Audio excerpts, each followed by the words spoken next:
On my son's birthday, he threw it in my face. The best gift for me would be if you disappeared from my life forever. I smiled, left silently, and left him to celebrate.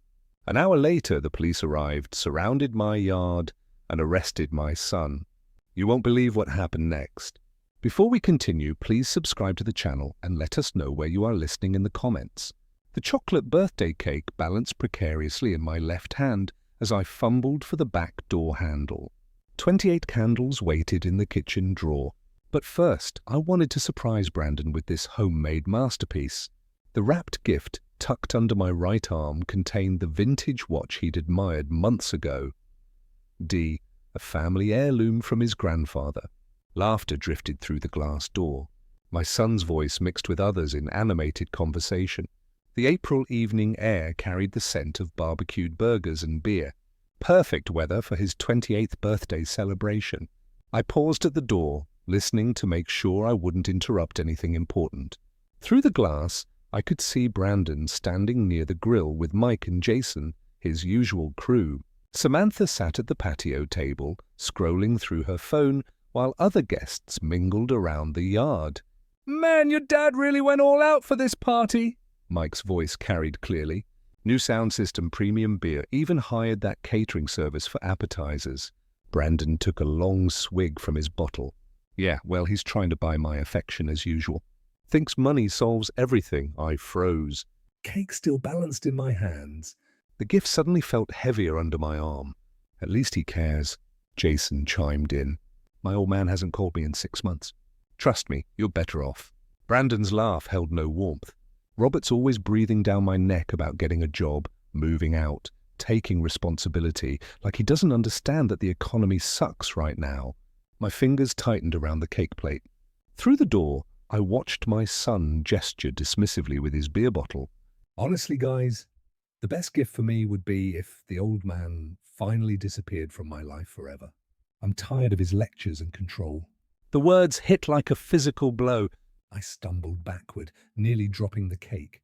28 years of birthdays, Christmas mornings, baseball games, bedtime stories, all reduced to this moment of casual cruelty.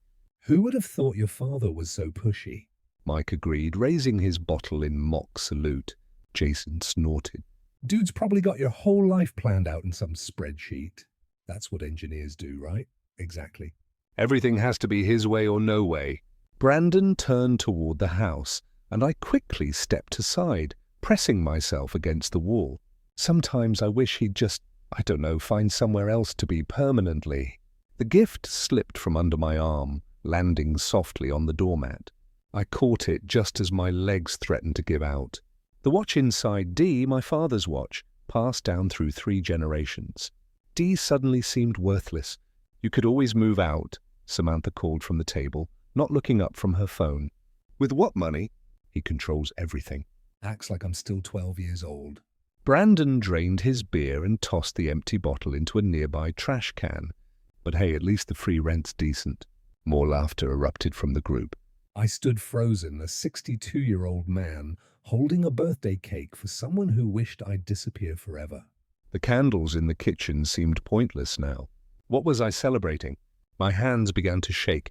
The cake wobbled dangerously as memories flooded back D. Brandon's graduation party, where he'd introduced me as the guy who pays for everything. The family dinner where he'd rolled his eyes at every story I told. The Christmas morning, when he'd barely looked up from his phone while opening gifts. 28 years. Had I been this blind the entire time? I leaned against the doorframe, struggling to process what I just heard. Inside the house, my kitchen waited with birthday decorations I'd hung this morning. The dining room table held wrapped presents I'd spent weeks selecting. Everything I'd done, everything I'd planned, reduced to unwanted control and pushy interference. The party continued without any knowledge of my presence. Brandon had moved closer to the grill, flipping burgers while Mike told some story that had everyone laughing. They looked so comfortable, so natural in their mockery of the man who provided the house, the food, the very ground they stood on. I backed away from the door, cake still trembling in my grip. The wrapped watch felt like dead weight in my other hand. Through the glass, I could see my son living his truth. Dee enjoying a party funded by someone he wished would disappear. My chest tightened with something beyond hurt, something colder, more calculating. I thought about the mortgage I'd been paying for 5 years since buying this house, the utilities, the insurance, the property taxes, the food in the refrigerator, the car in the driveway that Brandon drove without permission, everything he took for granted while wishing I'd vanished from his life. I turned toward the kitchen, my mind beginning to work differently. If Brandon wanted me gone so badly, perhaps it was time to grant his birthday wish, but not in the way he expected. The cake could wait. The candles could wait. First, I needed to make some phone calls. 10 minutes had passed since I'd retreated to the kitchen. The birthday cake sat abandoned on the counter, frosting slightly melted from my trembling hands. I'd paced between the refrigerator and the window, watching my son continue his celebration while processing the devastation of his words. Now I walked back through the sliding door with measured steps. No cake, no gift, no pretense of celebration, just a father demanding answers from his ungrateful son. Brandon stood exactly where I'd left him, beer bottle raised in animated conversation with Mike and Jason. The barbecue smoke drifted lazily between us as I approached their circle. Several guests glanced my way, probably expecting another fatherly interruption about turning down the music or cleaning up their mess. Brandon, my voice cut through their laughter. Can we talk privately? He turned with the casual indifference of someone who'd never faced real consequences, the same expression he'd worn when I'd found him using my credit card for online purchases, or when neighbors complained about parties while I was working late shifts. Dad, whatever you heard, it's true, he shrugged, not even bothering to lower his voice. You're interfering with my life and everyone here knows it. The directness stunned me. No shame, no attempt at explanation, just brutal honesty delivered with the confidence of someone who'd never been held accountable. How can you say that after everything I've done for you? Nobody asked you to. That was your choice to support me. Brandon took another swig of beer, his friends nodding approvingly. You act like I owe you something for decisions you made. Mike stepped closer to Brandon's shoulder. Dude's got a point, Mr. Davis. Parents choose to have kids. The casual cruelty of it hit harder than Brandon's words. Here was my son's support system, enabling his disrespect with philosophical justifications. I glanced around the backyard. D, my backyard paid for with my income maintained with my labor. D, and saw guests beginning to notice our conversation. 28 years. My voice remained steady despite the rage building in my chest. 28 years of providing everything you needed, and I never asked for any of it. Brandon's voice rose, emboldened by the audience. You want gratitude for stuff I never requested. That's your problem, not mine. Jason laughed, the sound sharp in the evening air. Boomer mentality right there. I sacrifice, so you owe me.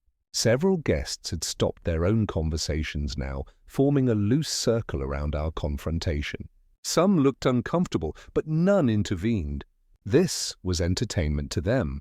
D, a family drama unfolding at a party they'd remember for weeks. So when you told your friends you wished I'd disappear forever, you meant that. Brandon's eyes flickered with surprise. D, the first crack in his casual facade, he hadn't expected me to know the exact words, but the moment passed quickly, replaced by defensive aggression. Yeah, I meant it. You hover, you lecture, you make everything about your expectations. He gestured with his beer bottle, droplets splashing onto the patio stones. Maybe if you found your own life instead of trying to control mine, we'd both be happier. The crowd had grown larger now. Conversations throughout the backyard had quieted as more guests tuned into our public confrontation. I could feel their eyes on me. The controlling father, the overbearing parent, who couldn't let his adult son live freely. Your own house, your own food, your own car. Each word came out measured, deliberate, all provided by someone you wish would disappear. That's right. Brandon's smile held no warmth. And when you do, finally move on. I'll miss the free rent for about 5 minutes. Then I'll figure something else out. Samantha giggled from the patio table, her attention finally drawn from her phone. Brandon, you're terrible. But she said it like a compliment, like his callousness was charming rather than devastating. The sound of her amusement mixed with the approving chuckles from Mike and Jason, creating a soundtrack of mockery around my humiliation. I stood there surrounded by people celebrating my son's cruelty. 28 years of midnight feedings, school projects, driving lessons, college tuition all reduced to unwanted interference in front of an audience that found our family's destruction amusing. The party continued around us, music still playing, barbecue still smoking, guests still drinking my beer and eating my food, while witnessing the complete disintegration of any respect between father and son. I turned away from the circle of faces, some smirking, others uncomfortably averting their eyes. Brandon's laughter followed me as I walked toward the house, but something had shifted in those final moments. The hurt was crystallizing into something colder, more calculating. He wanted me gone. That could be arranged, but not in the way he expected. The stairs creaked under my weight as I climbed to the second floor, each step taking me further from the laughter that still echoed through the house. My bedroom door closed with a soft click, finally separating me from the celebration of my own humiliation. I stood motionless for a moment, letting the silence wash over me. The party sounds filtered through the walls. Demuted conversations, clinking bottles, Brandon's voice cutting through it all with another joke at my expense. Through the window, I could see guests moving around the backyard, their shadows dancing across the patio stones in the evening light.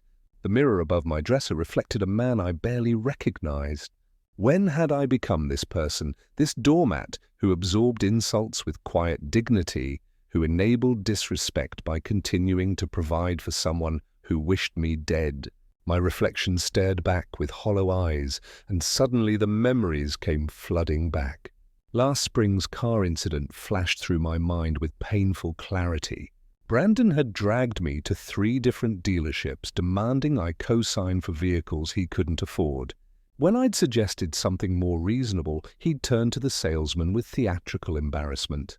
"Sorry about my dad. He doesn't understand that image matters in my field." The salesman had looked uncomfortable, but Brandon had continued with cruel precision. "He thinks driving a decent car is showing off. That's what happens when you settle for mediocrity your whole life." I'd stood there, checkbook in hand, absorbing the public humiliation while still preparing to help him get transportation he needed. The used Honda we'd finally settled on had cost me $15,000. He'd complained about it for months. Another memory surfaced unbidden. The Christmas dinner where I'd invited his friends, hoping to build bridges. I'd spent days preparing, wanting to show Brandon's social circle that his father wasn't the controlling ogre he'd apparently described. "Actually, Mr. Davis, Brandon tells us you're pretty strict about everything," Mike had said over dessert, his tone carrying barely concealed mockery. "Must be tough having someone monitoring your every move." Brandon had laughed, raising his wine glass. You have no idea. "Dad thinks he knows what's best for everyone."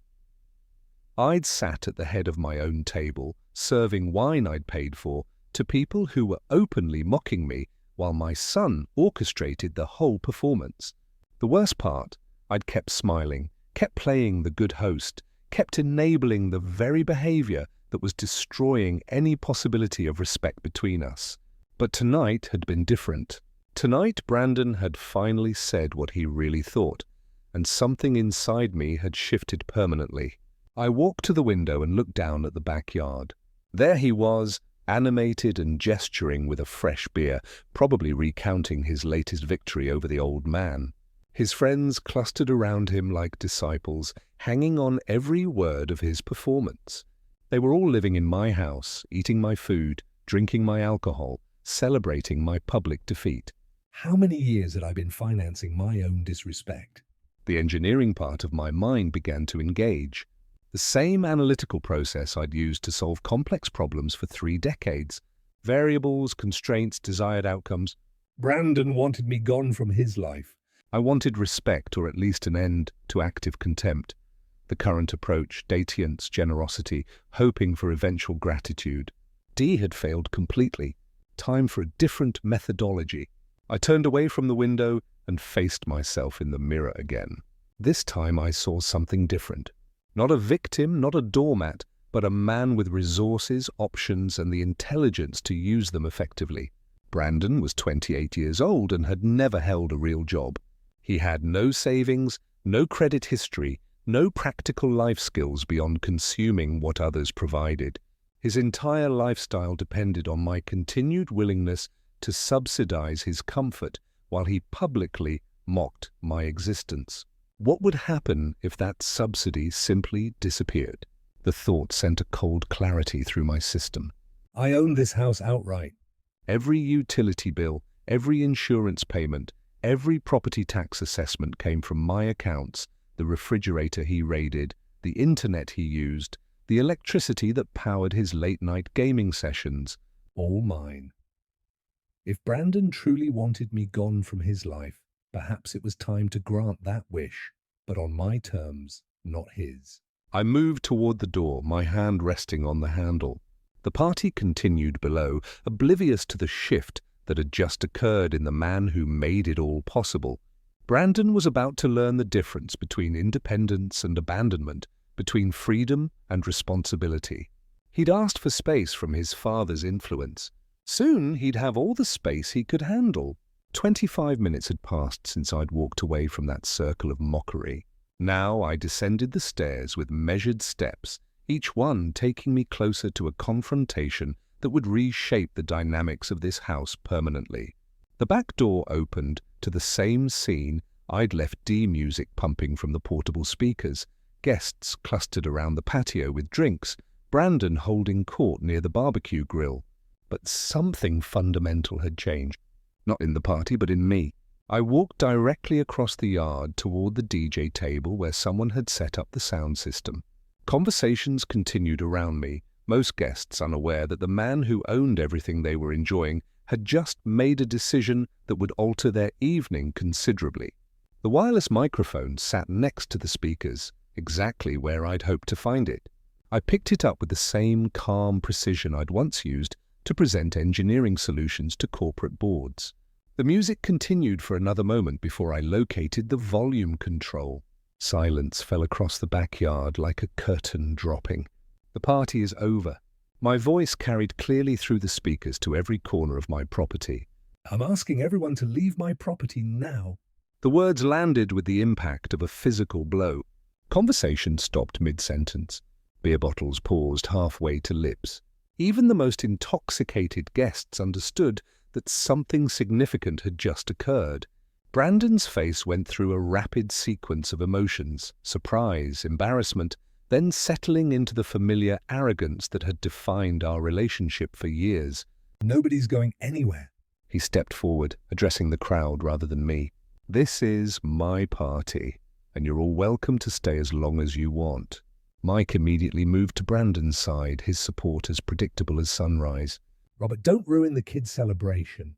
It's his birthday. This is my property, I replied into the microphone, my voice steady and factual. I have the legal right to decide who stays and who leaves. Jason laughed, the same dismissive sound I'd heard earlier. Come on, Mr. Davis, don't be dramatic. We're not hurting anything. Several guests shifted uncomfortably, sensing the family conflict escalating beyond normal boundaries. But Brandon's inner circle rallied around him with the loyalty of people who had never faced real consequences for their actions. Dad, put the microphone down and stop embarrassing yourself. Brandon's voice carried the condescending tone he'd perfected over years of taking my support for granted. These are my friends. This is my party, and you're acting like a crazy person. The microphone amplified my response to every guest scattered across the yard. I own this house. I pay the mortgage, the utilities, the insurance, and the property taxes. This is not your property, Brandon. It's mine, so what? You've been supporting me for years. That's what parents do. He gestured dismissively, playing to his audience. You can't just kick people out because you're having some kind of breakdown. Samantha giggled from her position at the patio table, apparently finding our family's legal dispute entertaining. Several other guests murmured among themselves, but none moved toward the exit. Actually, I can. The microphone ensured my words reached everyone clearly. Any property owner has the right to ask people to leave. If they refuse, it becomes trespassing. The casual certainty in my voice seemed to penetrate even Brandon's alcohol-fueled confidence. He looked around at his friends, seeking the same support that had emboldened him during our earlier confrontation. "You're not serious," Mike said, but his tone had lost some of its earlier dismissiveness. You wouldn't actually call the cops on your own son's birthday party. Watch me. I set the microphone down on the table and turned toward the house. You have 5 minutes to leave voluntarily. After that, the police will remove you as trespassers. Brandon's voice rose behind me, no longer the controlled mockery of earlier, but something approaching panic. "Dad, you can't do this. These people are my friends." I paused at the back door and looked over the gathering one final time. 30 years of hosting Brandon's friends, buying food for his parties, cleaning up the mess afterward, and enduring their casual disrespect in my own backyard. "You wanted me gone from your life," I said, my voice carrying without amplification. "This is how that works. When I'm gone, my house goes with me." The door closed behind me with a soft click, muffling the eruption of voices that followed. Through the kitchen window, I could see guests looking toward the house uncertainly, some already moving toward the side gate. I walked to the wall phone and dialed 911. 25 minutes after my phone call, red and blue lights swept across the backyard, like a lighthouse beam cutting through darkness. The party's casual atmosphere evaporated as guests noticed the patrol car pulling into my driveway. Officer James Miller appeared first through the side gate, his uniform and badge immediately commanding attention from every person on my property. His partner, Officer Linda Gark, AA, followed close behind, both carrying the unmistakable authority that comes with legal power. Who called the police? Officer Miller's voice carried the professional neutrality I'd expected from suburban law enforcement. I did. I stepped forward from my position near the back door. "This is my property, and I asked these people to stop the party and leave." They refused. Miller nodded, pulling out a small notepad while surveying the crowd of guests who had suddenly become very interested in their drinks and conversations. The music had stopped completely, leaving only the sound of nervous laughter and whispered discussions. "Can you verify ownership of this property, sir?" I handed him my driver's license and property tax statement, documents I had retrieved while waiting for their arrival. 28 years of home ownership had taught me the importance of proper documentation. Officer Garr, a step toward the center of the patio, her voice cutting through the evening air with official clarity. "Everyone present must leave this private property immediately. The property owner has requested your departure, and continued presence constitutes trespassing." The reaction was immediate and varied. Several guests near the garden area quickly began gathering their belongings, clearly uncomfortable with police involvement in what they'd assumed was a simple family dispute. Others looked toward Brandon, seeking guidance from someone who had no legal authority to give it. "This isn't fair." Samantha's voice rose above the general murmur of confusion. "We had permission.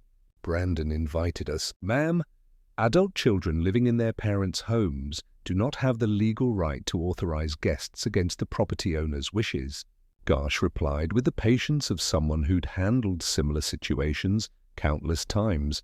Brandon stepped forward, his earlier confidence shaken but not entirely broken. "Officers, this is ridiculous." "It's my birthday party and my father is just being vindictive." Miller turned his attention to my son with professional detachment. "Sir, family disputes don't change property law. If your father owns this property and wants guests to leave, they need to comply." I watched from my position near the house as the crowd began to thin. About half the guests had already started moving toward the side gate, clearly wanting no part of a police intervention. These were sensible people who understood that challenging law enforcement over a backyard party wasn't worth the potential consequences. But Brandon's core group remained defiant. Mike and Jason flanked him like bodyguards, their loyalty apparently stronger than their common sense. Samantha lingered nearby, still clutching her drink, as if the party might somehow continue, despite uniformed officers standing in the middle of the patio. How long do they have to leave? I asked Officer Miller, maintaining the same calm tone I'd used throughout the evening. We typically allow a reasonable amount of time for compliance, he replied, but continued refusal after official notification becomes a more serious matter. The implications hung in the air like smoke from the abandoned barbecue grill. Brandon's face showed the first real signs of uncertainty as he processed what more serious matter might mean in practical terms. Dad, you can't actually have us arrested for having a party, he said. But the confidence that had carried him through our earlier confrontations had noticeably diminished. I'm not having anyone arrested, I replied truthfully. I'm simply exercising my legal rights as a property owner. What happens next depends entirely on whether people choose to respect those rights. Girk. I checked her watch and scanned the remaining guests. Those who wish to leave voluntarily should do so now. Anyone still present in 5 minutes will be considered in violation of trespassing laws. The announcement triggered another wave of departures. Even some of Brandon's supporters began edging toward the gate, their loyalty tested by the prospect of actual legal consequences. The party that had started with 20 guests was rapidly shrinking to a stubborn core of perhaps 6 or 7 people. Brandon looked around at his dwindling support network, finally beginning to grasp the reality of his situation. But instead of backing down, he crossed his arms and planted his feet more firmly on my patio's stones. I live here, he announced to the officers. This is my home too. Officer Miller's patience had reached its professional limit. He stepped closer to Brandon, his hand moving toward the handcuffs on his belt with practiced efficiency. Young man, you are breaking the law. This is your final opportunity to leave voluntarily. Brandon's response came with the same arrogance that had defined our relationship for years, but now it carried the weight of genuine legal consequences. I'm not going anywhere. This is ridiculous. You can't arrest someone for being at their own house. Actually, we can. GS moved to flank Brandon from the left, her positioning professional and deliberate. You don't own this property, and you've been ordered to leave by the legal owner. The reality of his situation seemed to hit Brandon like cold water. His eyes darted between the 2 officers, then toward me, standing near the back door, then to his remaining friends who watched in stunned silence. Dad, tell them this is crazy. I live here.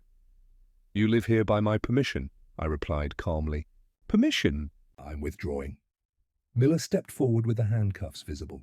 Turn around and place your hands behind your back. Are you serious right now? Brandon's voice cracked slightly, the first sign that his bravado was finally giving way to genuine fear. You're actually going to arrest me. Turn around now. The moment stretched like a taut wire. I watched my son's face cycle through disbelief, anger, and finally a desperate kind of panic as he realized that 28 years of avoiding consequences had just come to an end. Brandon slowly turned around, his movements stiff with resentment. The click of handcuffs closing around his wrists echoed across the empty patio with the finality of a closing door. Brandon Davis, you're under arrest for criminal trespassing and failure to comply with a lawful order. Miller stated with the professional neutrality of someone who'd done this hundreds of times. Samantha gasped from her position near the abandoned BBQ grill. This can't be happening. Robert, you can't let them arrest your own son. I met her gaze with the same calm I'd maintained throughout the evening. I'm not letting them do anything.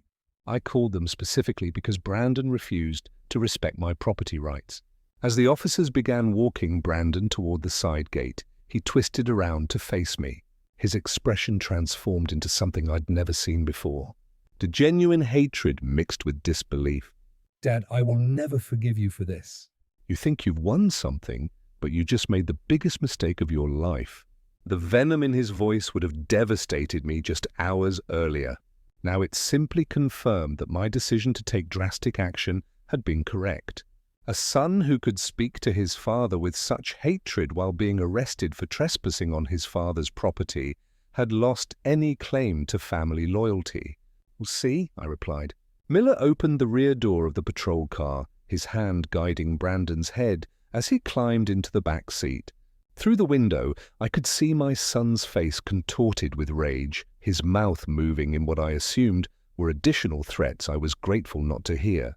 Mike stepped forward, his earlier confidence completely evaporated. Officer, how long will he be held? When can we bail him out? That depends on the charges and the judge's decision, Garter replied. Criminal trespassing can carry a sentence of up to 2 weeks in county jail, plus fines. 2 weeks?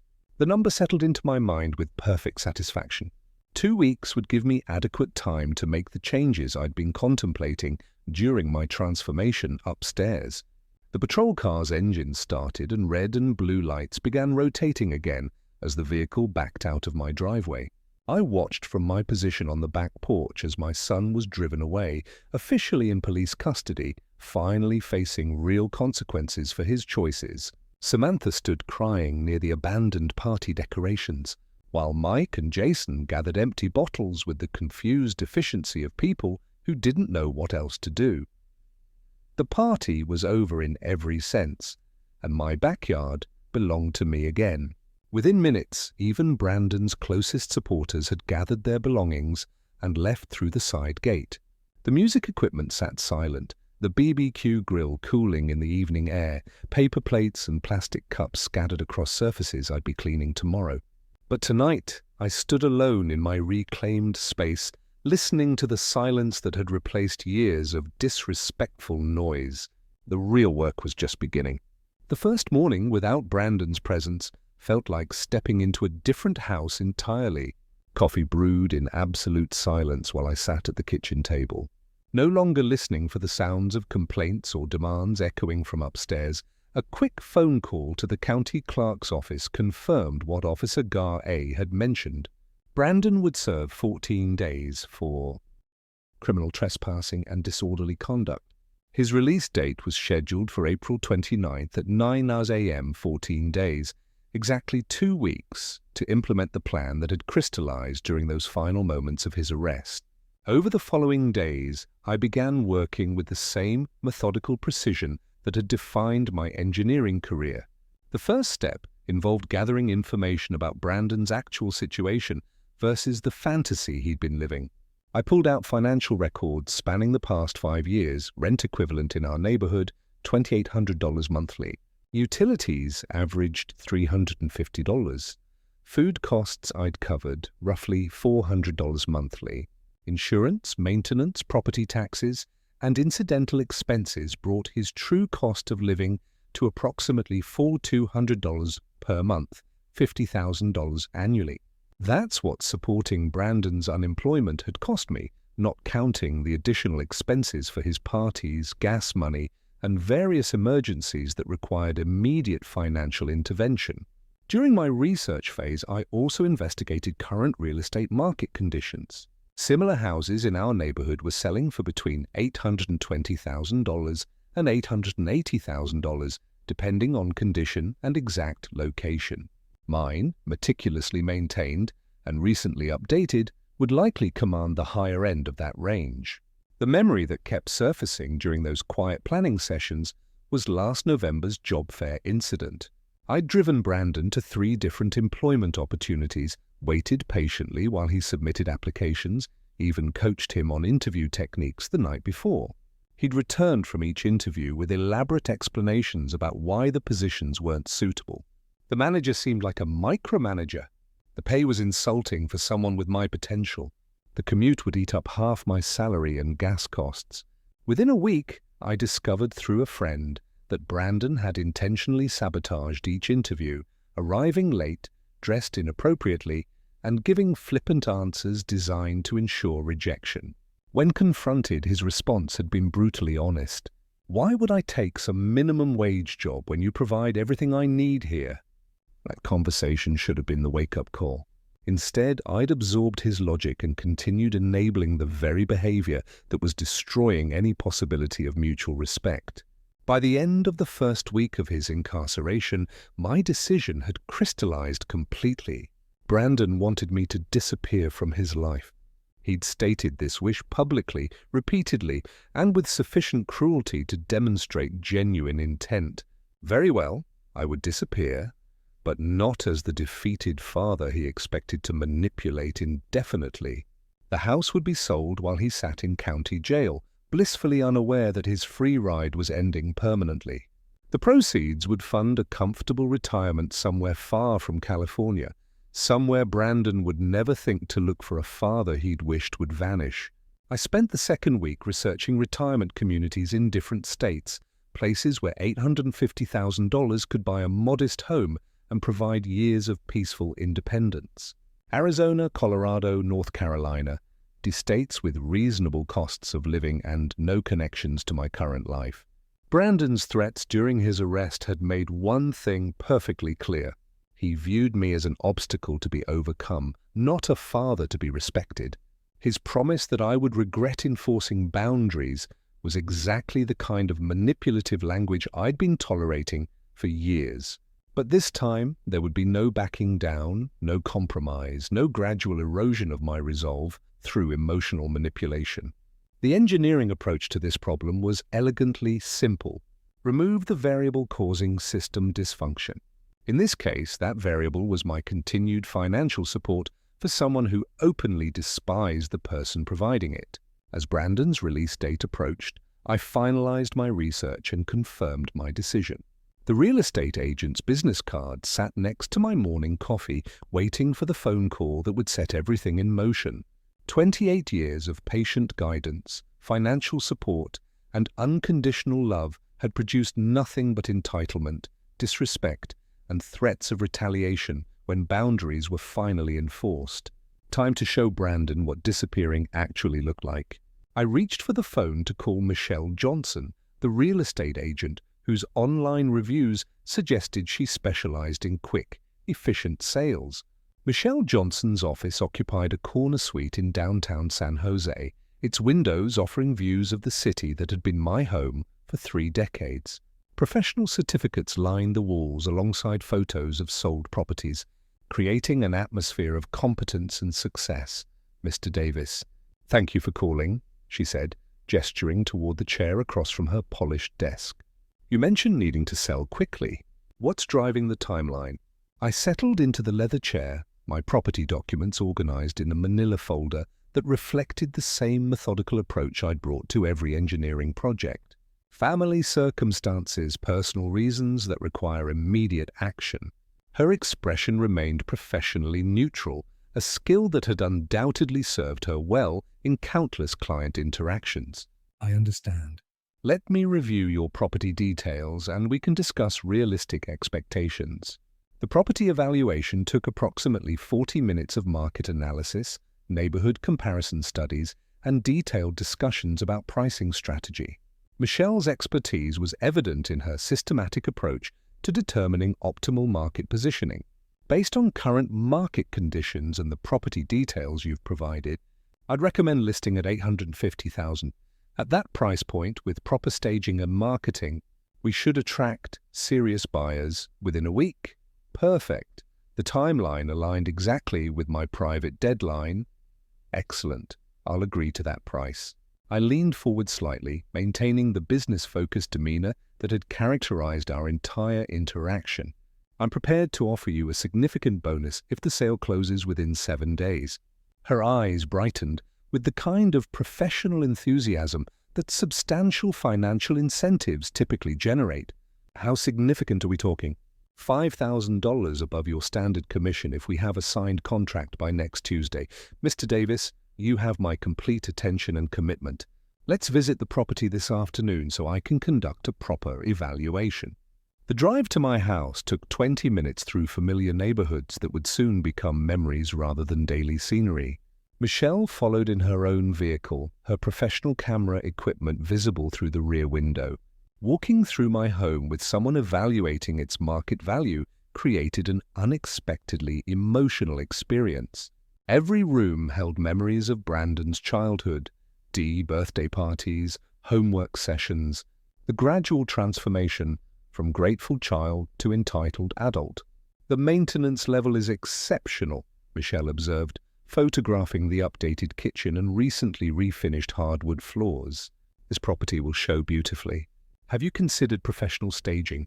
Whatever you recommend, cost isn't the primary concern. She moved through each room with practiced efficiency, noting architectural details, natural lighting, and the kinds of features that attract buyers in our competitive market. Her assessment confirmed what my research had suggested. The house was positioned perfectly for rapid sale. Honestly, Mr. Davis, properties in this condition don't stay on the market long.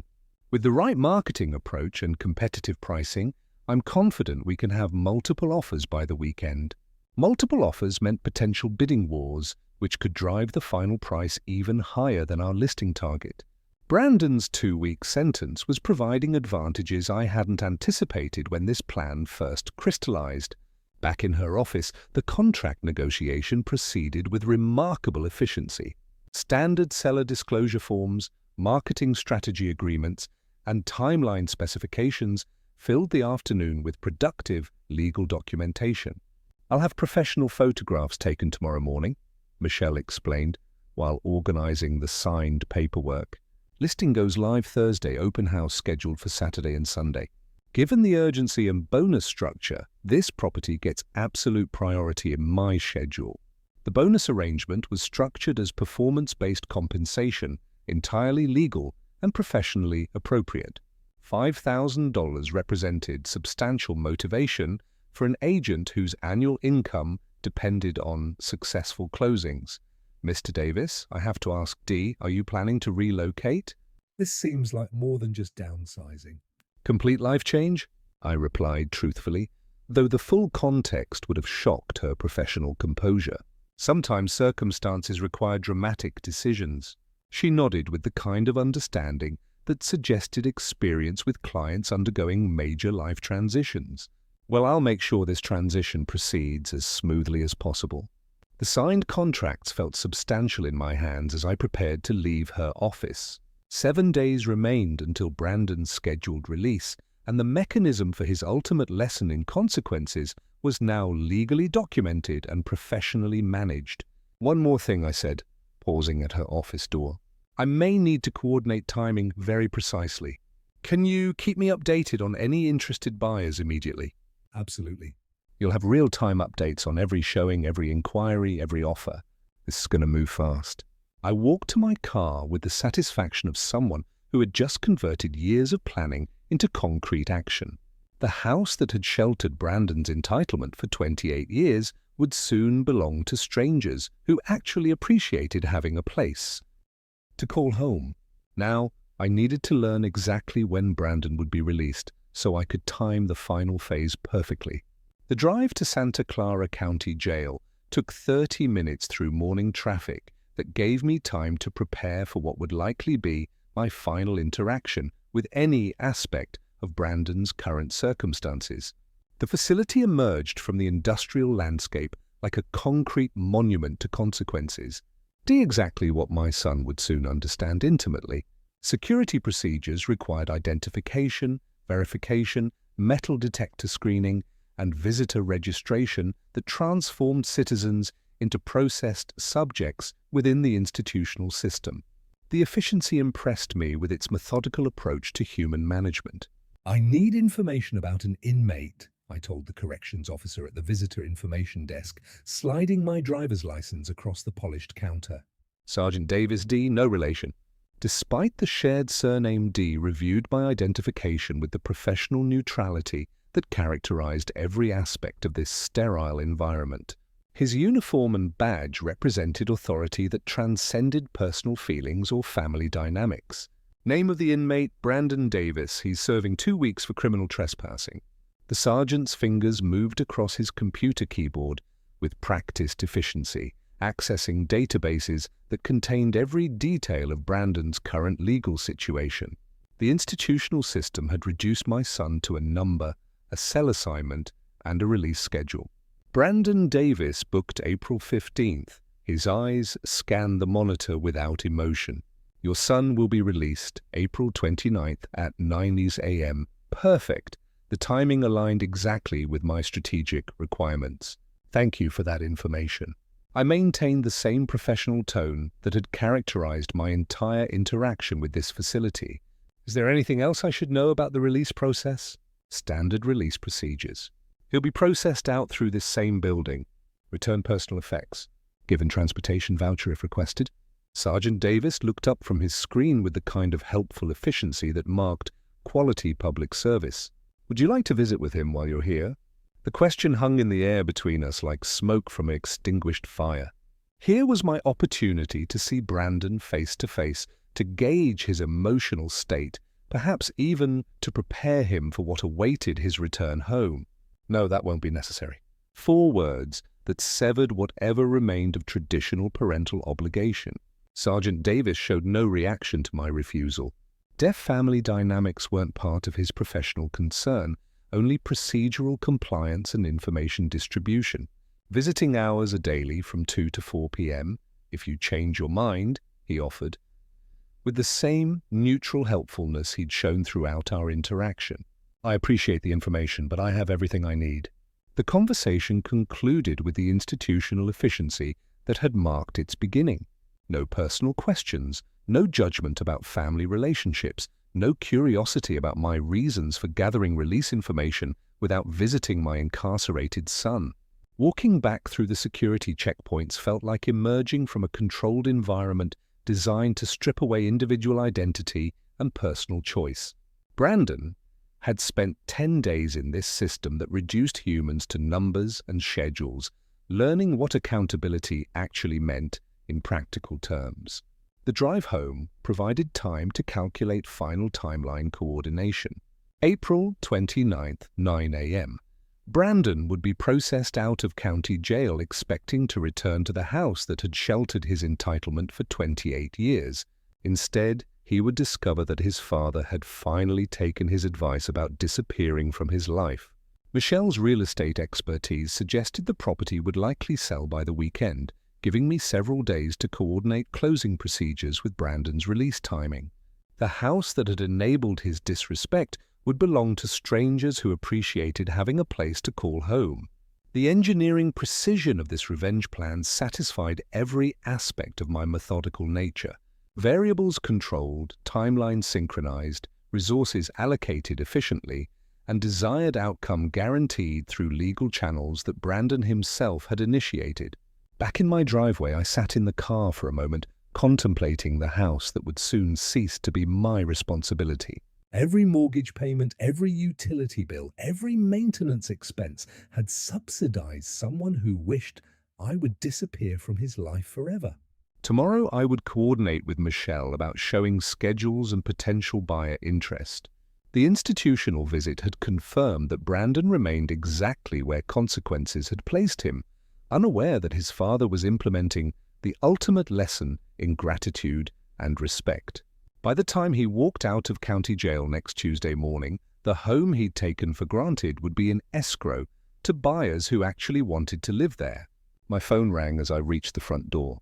Michelle's name appeared on the caller ID, probably with updates about buyer interest in showing appointments. "Michelle speaking," came the cheerful voice through my phone as I stepped through my front door for what would likely be the last time as its owner. "Robert Davis, you called." Wonderful news. "The Garcia family has accepted our asking price. Full cash offer, no contingencies. Closing tomorrow morning at 9:30, perfect timing." Brandon would be released at 9, giving him just enough time to return home before discovering that home no longer existed in any meaningful sense. Excellent work, Michelle. That bonus is well earned. The next 24 hours compressed into a whirlwind of final arrangements that would have impressed any project manager. Moving trucks, document signing, key transfers, and the careful coordination of a revenge plan. 2 weeks in the making, Carlos and Maria Garcia arrived with their 2 children and a moving truck filled with the hopeful energy that comes with starting fresh in a new home. Their excitement reminded me of my own feelings when I'd first bought this house 30 years ago, back when Brandon was still grateful for bedtime stories and birthday parties. "Mr. Davis, thank you so much for accepting our offer quickly," Maria said, as their kids ran through what had been Brandon's childhood home. "We know you were in a hurry to sell. Life circumstances change rapidly sometimes." I handed Carlos the garage door opener and house keys, feeling the symbolic weight of transferring ownership to people who would actually appreciate living here. I do have one small favor to ask. Of course, anything. My son is traveling and may stop by tomorrow, not knowing about the sale. Could you give him this note? I handed Maria a sealed envelope with Brandon's name written in my careful engineering script. She accepted it with the kind of helpful courtesy that characterized people who understood the complexity of family logistics during major life transitions. The note's contents had been carefully crafted over several drafts, brief, emotionally neutral, and devastatingly final. Brandon, you said you wanted me to disappear from your life forever. I've decided to grant your wish. The house has been sold. I am traveling extensively and will be unreachable indefinitely. You now have the independence you've always demanded. Robert, 40 words that summarize 28 years of financial support, emotional investment, and accumulated disrespect. No forwarding address, no explanation of timeline, no opportunity for negotiation or emotional manipulation. After the Garcia family settled into their new home, I walked next door to Frank Collins' house with a single suitcase and a request that would position me perfectly for tomorrow's revelation. Frank had been my neighbor for 15 years, a reliable man who helped with snow removal and accepted packages when I traveled for work. Our friendship operated on the comfortable level of mutual respect without excessive personal intrusion. Can I stay with you for a couple of days, Frank? I'm between living situations. Of course, old friend. What happened with the house? He stepped aside to let me enter his familiar living room, where I'd occasionally shared coffee and neighborhood gossip over the years. I sold it. Time for major changes in my life. His expression showed genuine concern mixed with curiosity. But Frank had always possessed the wisdom to avoid prying into personal matters that weren't offered freely. What about Brandon? Where will he stay when he gets back from wherever he's been? Brandon is an adult. He'll figure out his own arrangements. Something in my tone must have conveyed the finality of that statement, because Frank nodded without pursuing the subject further. His guest room was comfortable and more importantly positioned with a perfect view of my former home's front entrance. That evening, I sat by Frank's window, watching the Garcia family unpack boxes and arrange furniture in rooms where Brandon had spent years taking my generosity for granted.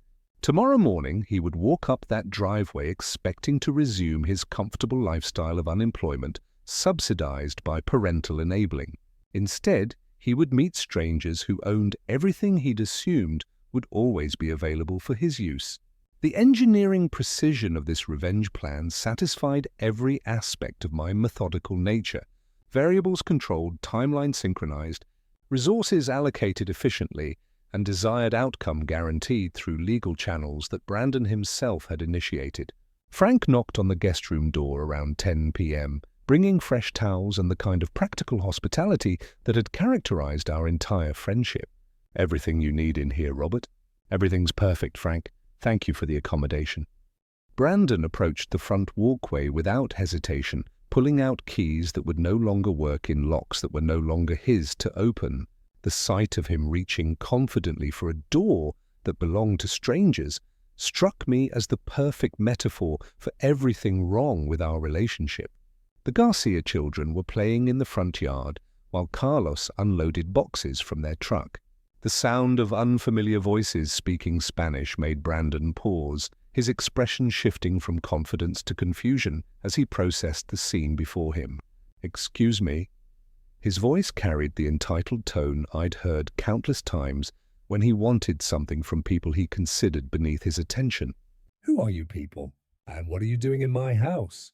Carlos straightened from the moving box he'd been lifting, his expression showing the polite confusion of someone encountering an unexpected situation.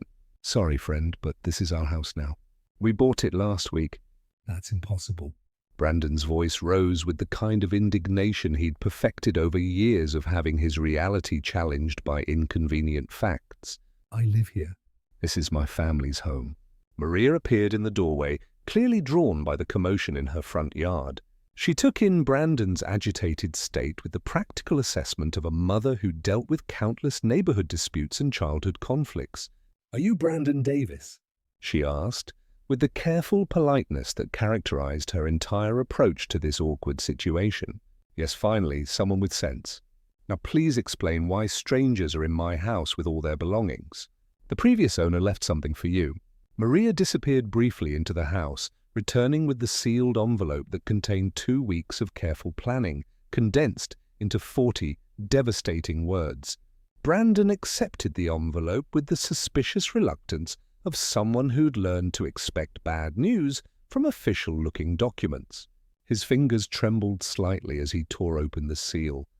The first physical sign that some part of him understood. This moment would change everything. I leaned forward against Frank's window, watching my son's face as he read the note that would complete his education in consequences and gratitude. Brandon D., you said you wanted me to disappear from your life forever. I've decided to grant your wish. The house has been sold. I am traveling extensively and will be unreachable indefinitely. You now have the independence you've always demanded, Robert. The progression across his features was exactly what I'd anticipated. Confusion, disbelief, growing comprehension, and finally devastating realization. 28 years of financial dependence, emotional manipulation, and casual disrespect had led to this moment where Brandon finally understood the true cost of taking his father's love and support for granted. This can't be real. His voice had lost all trace of entitlement, replaced by something approaching panic. He can't just sell our house and disappear. That's not how families work. Sir, I'm sorry for your situation, Carlos said with genuine sympathy, but we have all the legal paperwork. The sale was completed yesterday morning.